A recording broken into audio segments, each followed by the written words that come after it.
Hey guys, I'm Ethan Moore from Stockholm Supply.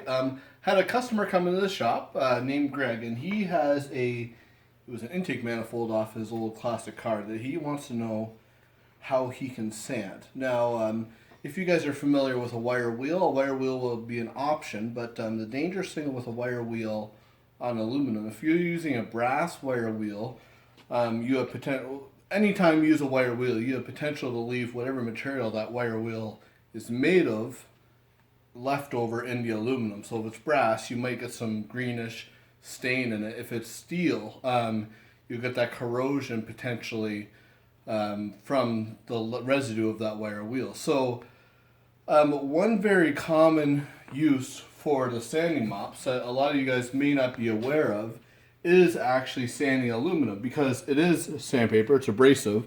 There's no danger of leaving any residue, so therefore your finish is going to stay nice and consistent. So I want to show you guys how it works on aluminum here. So I got a 220 grit fluffy mop in there right now. So same thing when you're talking about wood versus aluminum. The fluffy mop a little bit more flexible. If there's a lot of detail, it'll flex into that detail really nice. So turn it on here.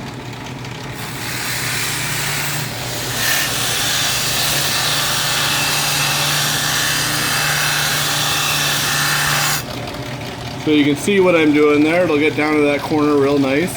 And if I want to flip it over,